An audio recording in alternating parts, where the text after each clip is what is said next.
श्री स्वामी समर्थ. सर्वांना नमस्कार. तर आज तुमच्याबरोबर ना मी शेअर करते माझा महाशिवरात्रीचा ब्लॉग. महाशिवरात्रीला अशी सुंदर बेलपानाची रांगोळी मी काढलेली दारामध्ये आणि ती खूपच सुंदर दिसत होती. तुम्हीसुद्धा सांगा कमेंट्स करून कशी वाटते. त्यानंतर अगोदर मी देवघर असा होता आणि मग त्यानंतर इथे शिवाची आज पूजा होणार आहे. त्यानंतर अशा प्रकारे क्लीन केलं देवघर आणि ना मी सकाळी जास्त व्लॉग शूटच केला नाही, कारण का मला हे करताना खूप उशीर झालेला. सगळं देवघर वगैरे क्लीन करायची होती आणि बरीचशी कामं. आज आहे महाशिवरात्री आणि शिवरात्री म्हणजे रात्री पूजा करायची असते. शिवाची आराधना, पूजा, जप रात्री करायचं असतं. सकाळी सुंदर अशी शिवाची पूजा करून मी घेतली आणि खूप सुंदर दिसत होतं. तर ना मला असं सुंदर देवघर सजवायला फार आवडतं. आणि त्यानंतर मग संध्याकाळची सुद्धा पूजा करून घेतली. आज आपण ना सकाळी, संध्याकाळी, रात्री तिन्ही वेळेला किंवा कोण 5 वेळेला शिवाची अभिषेक पूजा करतात. त्यानंतर ना संध्याकाळी अशा प्रकारे मी दिवाबत्ती केली आणि डायरेक्ट संध्याकाळी ही तुम्हाला दिसते मी इथे. त्यानंतर स्वामींना प्रेम केलं आणि माझा मुलगा इथे भेटला मला, त्यालासुद्धा खूप प्रेम केलं आणि लागली कामाला.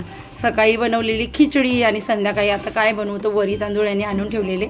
उपवास माझा एकटीचा नाही आहे, एकटीचा असल्यावर मी काहीही खाते. उपवास माझ्या नवऱ्याचा पण असतो, त्यामुळे ना मग त्यांना काय आवडतं ते बनवायला लागतं. तर त्यांना ना वरी तांदळाचा भात फार आवडतो, तर तोच बनवत होती. आणि चटणीसाठी इथे खोबरा खिसते मी.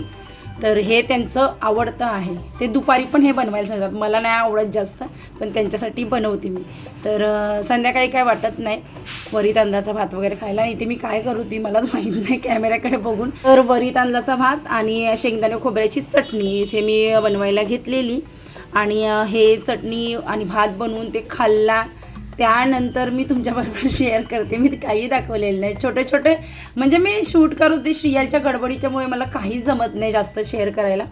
आणि रात्रीची ही पूजेची तयारी. इथे ना शिवाला अत्यंत प्रिय प्रसाद काय माहिती का, तांदळाची खीर, तर ती बनवलेली मी. आणि पूजेची तयारी काढून घेतलेली. इथे छान सगळं मांडून घेतलं आणि सगळं झाल्यावर मी सुद्धा तयारी करून घेतली आणि शिवाची सुंदर अशी पूजा केली. पूजा करायला माझा श्रियालसुद्धा असतो. आम्ही शिवाची अशी सुंदर पूजा करून घेतली. बेलपान वगैरे वाहिलं, नैवेद्य दाखवलं देवाला. आणि पूजेचा कोणताही व्हिडिओ मी शूट केलेला नाही, कारण का तेवढा वेळच नव्हता माझ्याकडे. रात्रीची पूजा 12च्या नंतर करतो आम्ही म्हणून. तर चला भेटूया छानशा नेक्स्ट ब्लॉगमध्ये. आता बाय.